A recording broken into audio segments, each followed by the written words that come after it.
Hello students, आज આપણે subject લેક્ચરની અંદર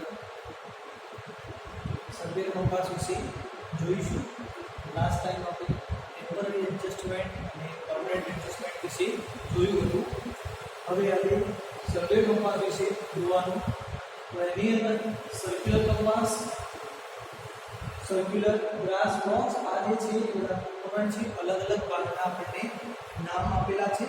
તો એ પ્રમાણે જોઈએ तो सर्कुलर ग्लास बॉक्स પછી આવશે magnetic needle, side pen, radiated circle, pivot, rider, object pen, lifting lever, again કેવ અને લાસ્ટર.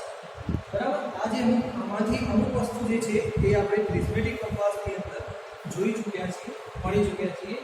પરંતુ કંપાસ જે છે એની અંદર આપણને અલગ અલગ કયો ડિફરન્સ છે મેં તમને સમજાવ્યું. બરાબર. હવે આપણે સર્વેર કંપાસ જોઈશું. તો સર્વેર કંપાસ આપણે ઓરિજિનલમાં કેવો હોય છે મેં તમને પહેલાં પણ બતાવ્યું હતું. ફરી એકવાર જોઈ લઈએ. તો આ છે આપણો સર્વેયર કંપાસ, જેની અંદર એક બાજુ સ્લિટ હોય છે એટલે કે તિરાડ હોય છે, જે આપણો આઈપીસ રહેશે, અને સામેની બાજુ આપણો ઓબ્જેક્ટ પેન હોય છે, જેની અંદર ક્રોસ હેર જોવા મળે છે. બરાબર.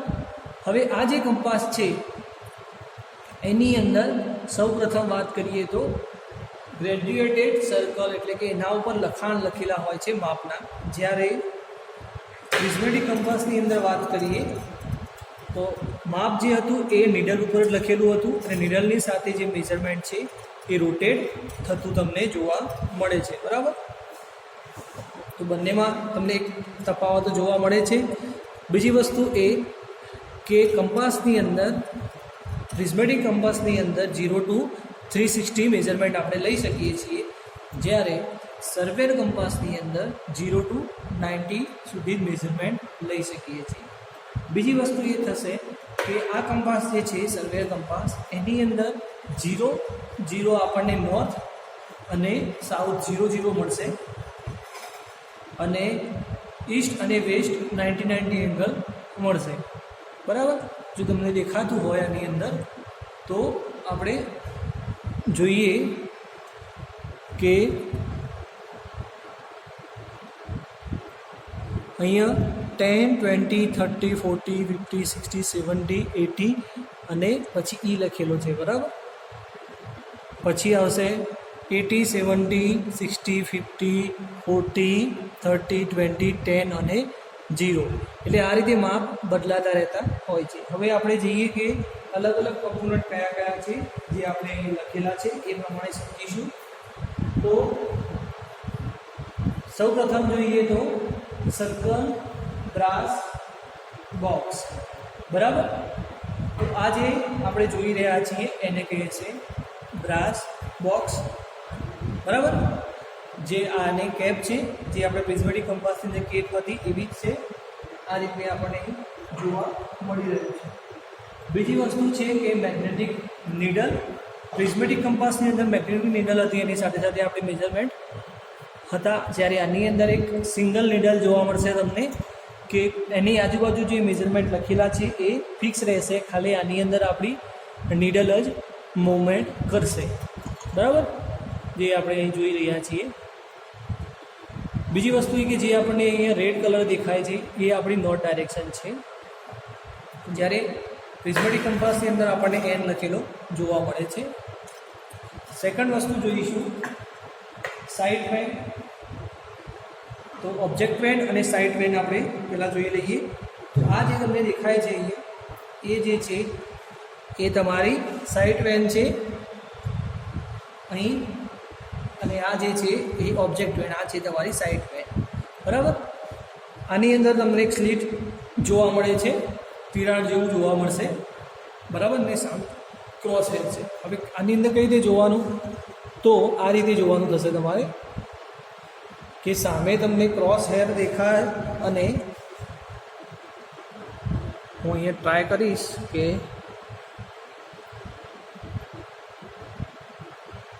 બરાબર, સામે તમને ક્રોસ હેર દેખાય છે, બરાબર. આ રીતે આપણે એનો મેઝરમેન્ટ લેવામાં ઉપયોગ કરીશું. પછી આવશે પીવોટ. તો પીવોટ જે છે એ તમે અહીં જોઈ શકો છો, જેના ઉપર આપણી નીડલ રેસ્ટ કરી રહી છે, બરાબર, જેના ઉપર નીડલ આપણી ફિક્સ કરેલી હોય છે. તો એ છે આપણો પીવોટ. પછી આવશે આપણું રાઇડર, બરાબર. રાઇડરની વાત કરીએ અથવા તો રીડરની વાત કરીએ તો આપણે જે મેઝરમેન્ટ રીડ કરી રહ્યા છીએ તો આપણે કઈ જગ્યાએથી રીડ કરવાના, તો અહીંયા રીડ કરવાના તમારે અહીંથી થશે, બરાબર. કેમ કે આની અંદર કોઈ પ્રિઝમ નથી. જ્યારે પ્રિઝમેટિક કંપાસની અંદર તમને પ્રિઝમ આપેલો છે અથવા તો ફિક્સ કરેલું જ છે કે આ જગ્યાએથી તમારે રીડિંગ વાંચવાના.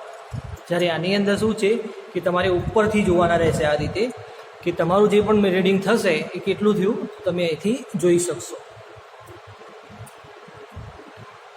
હવે આગળ આવશે ઓબ્જેક્ટ વેન. તો ઓબ્જેક્ટ વેન તમારો આ થશે, મેં તમને પહેલાં પણ સમજાવ્યું. અને આની અંદર જે તાર છે એ સ્ટીલનો હોય છે અથવા તો જે હોર્સ હેર હોય અથવા તો આપણે એને ગુજરાતીમાં કહીએ તો ઘોડાનો જે તાર વાળ હોય એના ઉપરથી આ બનાવવામાં આવેલો હોય છે, બરાબર. પછી લિફ્ટિંગ આર્મ. લિફ્ટિંગ આર્મ તમે આની અંદર જોવો તો આ જે પોર્શન તમને દેખાય છે એ છે લિફ્ટિંગ આર્મ. નીડલ તમારી અપ ડાઉન થાય છે, બરાબર. આ જે થઈ ગઈ લિફ્ટ, પછી આ ડાઉન થઈ ગઈ. આ રીતે એને લિફ્ટ કરી શકાય છે જ્યારે તમારો પીવોટ ફિક્સ થતો ના હોય.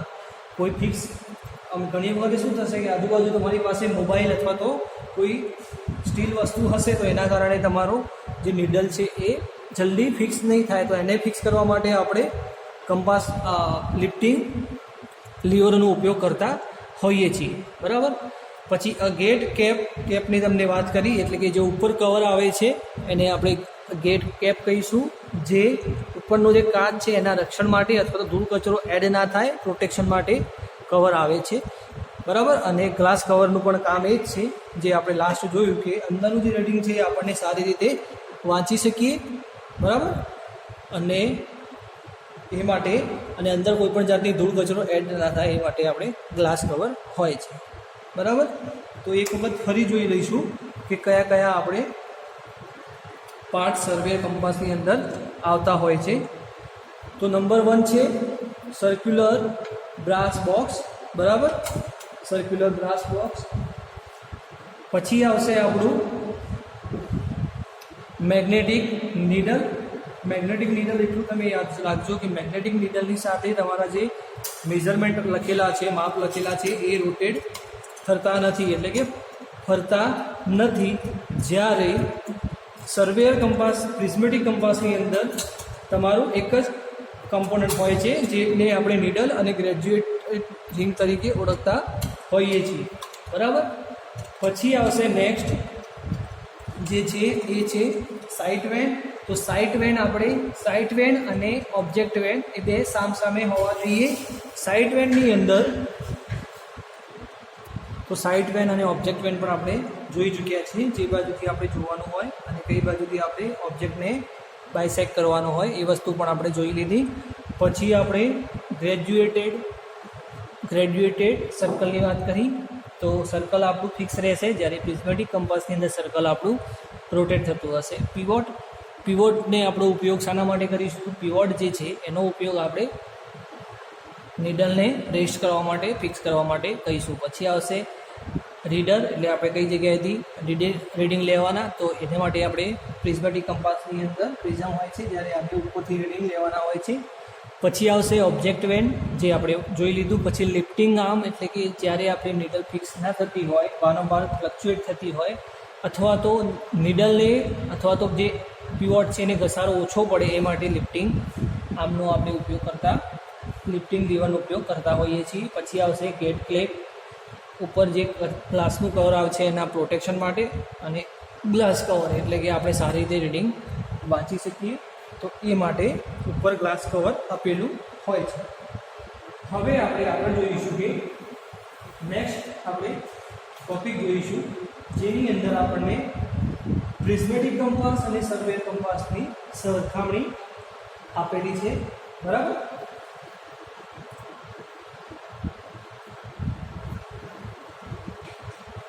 હવે comparison between prismatic compass and surveyor compass, એટલે કે પ્રિઝમેટિક કંપાસ અને સર્વેયર કંપાસમાં કઈ કઈ રીતે વિશેષતાઓ આપણને અલગ અલગ જોવા મળે છે. તો એની અંદર સૌપ્રથમ આપણને આપેલું છે ચુંબકીય સોય, જેને આપણે કહીશું મેગ્નેટિક નીડલ. બરાબર. તો મેગ્નેટિક નીડલ બંનેમાં અલગ અલગ આપણે કમ્પેરિઝન જોઈશું. તો સાથે સાથે હું તમને કંપાસ પણ બતાવીશ, તો તમને સારી રીતે સમજણ પડશે કે શું ફરક આપણે જોઈ શકીએ છીએ.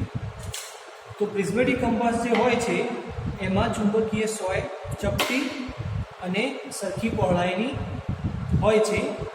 તે વાંચનાક લેવા માટે વપરાતી નથી. બરાબર. આ વસ્તુ યાદ રાખજો કે ચુંબકીય જે સોય હોય છે એ પ્રિઝમેટિક કંપાસની અંદર વાંચનાક લેવા માટે વપરાતી નથી, સર્વેયર કંપાસમાં વપરાય છે. તો વપરાતી કેમ નથી એ જોઈએ. તો જે આપણો કંપાસ છે એની અંદર જે મેઝરમેન્ટ તમે જોઈ શકો છો, તો મેઝરમેન્ટ અને સોય બંને એક જ કમ્પોનન્ટ એટલે કે એક જ પાર્ટ્સમાંથી બનાવેલા છે. એટલે મેઝરમેન્ટ જેમ તમારું બદલાશે એમ તમારી નીડલ પણ રોટેટ થશે. બરાબર. હવે જોઈશું સર્વેયર કંપાસ. તો સર્વેયર કંપાસની અંદર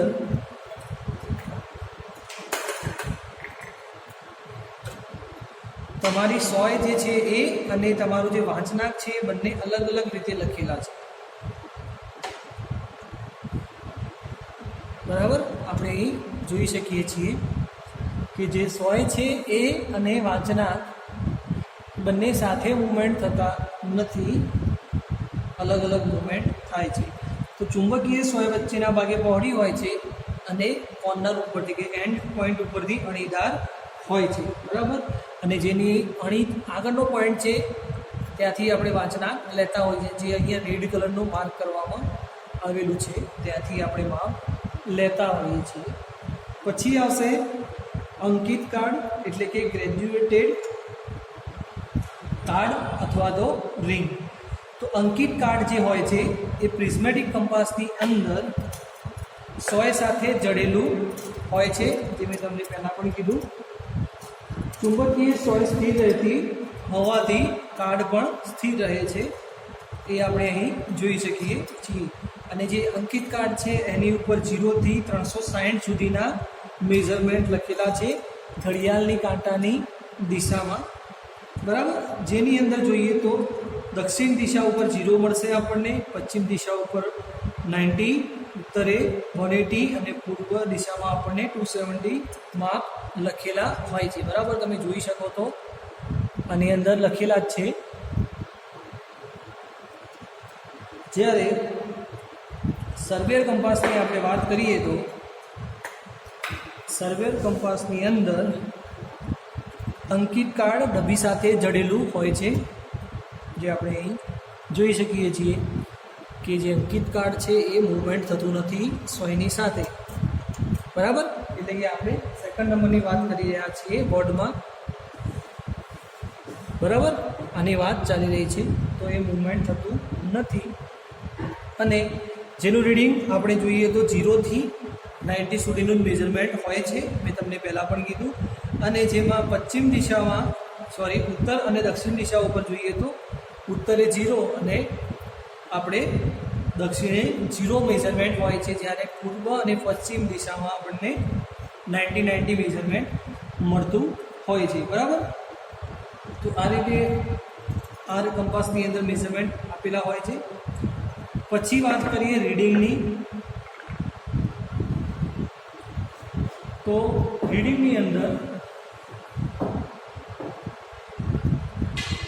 જે પ્રિઝમેટિક કંપાસ છે એમાં આપણે પ્રિઝમનો ઉપયોગ કરતા હોઈએ છીએ. બરાબર. જે આ આપણે જોઈ શકીએ છીએ કે પ્રિઝમ આપણને આપેલો છે. તો પ્રિઝમ વડે આપણે અહીંથી જોઈશું તો નીચેનું રીડિંગ આપણને જોવા મળશે. તો પ્રિઝમનો ઉપયોગ કરી અને રીડિંગ વાંચતા હોઈએ છીએ. કોઈ પણ સ્થાનનું બેરિંગ લેવા માટે આપણે સ્થાન ઉપર આરેખંડ દંડ દબાવી અને આગળની કાર્યવાહી કરતા હોઈએ છીએ. એ જ રીતે સર્વેર કંપાસની વાત કરીએ તો સર્વેર કંપાસની અંદર કોઈ પણ જાતનો પ્રિઝમ આવેલો હોતો નથી. દર્શન વેદિકાની જે આપણને સ્લિટ જોવા મળે છે ત્યાંથી જ આપણે રીડિંગ લેવાના હોય છે. દર્શન વેદિકાની સ્લિટ એટલે કે આ બાજુથી આપણે રીડિંગ જોવાના હોય છે. બરાબર. સર્વેક્ષણ કંપાસમાં સૌપ્રથમ આરેખન દંડ દુભાવવો પડે છે. ત્યારબાદ ચુંબકીય સોયના દક્ષિણ દિશાથી બરાબર એને નીચે લખેલા વાંચના આપણે વાંચવા પડે છે. જે રીતે કે આપણે આ રીતે નોર્થ ટુ સાઉથ મેઝરમેન્ટ લેતા હોય તો નોર્થ ડાયરેક્શનમાં બાયસેક્ટ કર્યા પછી સાઉથ ડાયરેક્શનથી આપણે અહીંયા રીડિંગ વાંચતા હોઈએ છીએ. પછી આગળ જોઈએ તો આપણે પ્રિઝમેટિક કંપાસની અંદર દર્શન વેદિકા સાથે અરીસો ફિટ કરેલો હોય છે. બરાબર. દર્શન વેદિકા સાથે અરીસો ફિટ કરેલો હોય છે. જ્યારે સર્વેર કંપાસની અંદર કોઈ પણ જગ્યાએ તમને અરીસો જોવા મળતો નથી. બરાબર. પ્રિઝમેટિક કંપાસ અને સર્વેર કંપાસમાં આપણે જોઈ શકીએ છીએ. પછી આપણને આપ્યું છે કે પ્રિઝમેટિક કંપાસની અંદર સર્વેક્ષણ રેખા પૂર્ણવૃત્ત બેરિંગ તરીકે આપેલી હોય છે. પૂર્ણવૃત્ત બેરિંગ એટલે કે હોલ સર્કલ બેરિંગ, જેને આપણે WCB તરીકે ઓળખીશું. કઈ રીતે? કેમ કે 0 to 360 ડિગ્રી આપણે મેજર કરતા હોઈએ છીએ એટલે એને પૂર્ણવૃત્ત બેરિંગ કહીશું. જ્યારે સર્વેર કંપાસની આપણે વાત કરીશું તો આમાં 0 to 90 સુધી જ છે એટલે એને આપણે QB તરીકે ઓળખતા હોઈએ છીએ. QB એટલે કે ક્વાડ્રેન્ટલ બેરિંગ. બરાબર. અને RB તરીકે પણ એને ઓળખવામાં આવે છે એટલે કે રિડ્યુસ બેરિંગ. પ્રિઝમેટિક કંપાસની અંદર આપણે જે બેરિંગ છે એંગલ મેજર કરીશું એક પોઈન્ટથી બીજા પોઈન્ટ સુધીનું, તો એની અંદર આપણને રીડિંગ ચોકસાઈથી મળતા હોય છે. જ્યારે સર્વેર કંપાસની અંદર ચોકસાઈનું પ્રમાણ ઓછું હોય છે કેમ કે રીડિંગ લેવા માટે પ્રિઝમ નથી. બરાબર. અને અરીસો પણ આની અંદર છે જે આની અંદર નથી. પછી આવશે કે કિંમતમાં પ્રમાણ પ્રિઝમેટિક કંપાસ વધારે હોય છે કેમ કે પ્રાઇઝની બાબતમાં પ્રિઝમેટિક કંપાસની જે પ્રાઇઝ હોય છે એ વધારે હોય છે સર્વેર કંપાસ કરતાં, અને સર્વેર કંપાસની કિંમત ઓછી હોય છે. બરાબર. તો આ જે કમ્પેરિઝન હતું એના પરથી આપણે કહી શકીએ કે કયો કંપાસ આપણી માટે બેટર રહેશે અને કયો આપણે કઈ જગ્યાએ યુઝ કરવો. એટલે કે ઓછા કામ હોય જ્યાં ચોકસાઈ ઓછી હોય તો પણ ચાલે તો આપણે સર્વે કંપાસ યુઝ કરીશું. બરાબર. નાના કામ માટે. અને મોટા કામ માટે આપણે પ્રિઝમેટિક કંપાસનો યુઝ કરીશું અને એની અંદર રીડિંગ પણ આપણને સારી રીતે મળતા હોય છે. તો આજે આપણે જે લેક્ચરમાં ભણ્યા છીએ એટલે કે લાસ્ટ આપણે જે વસ્તુ જોઈ એક વખતે રિવિઝન કરી લઈશું. જે રીતે કે આપણે કમ્પોનન્ટ્સ એટલે કે જોયા કયા કયા ભાગ છે આપણે સર્વે કંપાસમાં, અને બીજી વસ્તુ જોઈ કમ્પેરિઝન. તો કમ્પેરિઝનની અંદર આપણે અહીંયા 3 વસ્તુ તો લખેલી જ છે કે મેગ્નેટિક નીડલ બંનેમાં અલગ અલગ જોવા મળે છે. પછી ગ્રેજ્યુએટેડ કાર્ડ અથવા તો રિંગ અલગ અલગ પેટર્નમાં જોવા મળે છે, અને રીડિંગ પણ આપણે અલગ અલગ રીતે લેતા હોઈએ છીએ. બરાબર. તો આજે આપણે અહીં સુધી લેક્ચર રાખીશું. આની અંદર જો તમને સમજવામાં ખબર ના પડી હોય તો મને વોટ્સઅપની અંદર મેસેજ કરજો કે આ જગ્યાએ અમને ખબર પડતી નથી. અને જે લોકોને સમજ પડી હોય તો એ લોકોને અસાઇનમેન્ટનું કામ કરવાનું રહેશે. બરાબર. એવું નથી કે તમને આવડી ગયું, ગમે ત્યારે હું ટેસ્ટ લઈશ તો પછી તમને એ વસ્તુ ખબર હોવી જોઈએ. જે રીતે કે પ્રિઝમેટિક કંપાસ અને સર્વે કંપાસમાંથી કયો કંપાસ 0 to 360 મેજર કરી શકે છે તો એ આપણને ખબર હોવી જોઈએ કે સર્વે કંપાસ નથી કરી શકતો, પ્રિઝમેટિક કંપાસ 0 to 360 મેજર કરી શકે છે. બરાબર. અને ખાસ કોમેન્ટની અંદર હજુ પણ ઘણા સ્ટુડન્ટ પોતાનો એન્ડોમેન્ટ નંબર લખતા નથી, તો મહેરબાની કરીને એન્ડોમેન્ટ નંબર લખી દેજો. અને બીજી વસ્તુ એ કે ક્વેશ્ચન તમને આજ મળશે કે કમ્પેરિઝન બિટવીન પ્રિઝમેટિક કંપાસ અને surveyor compass. Okay, thank you.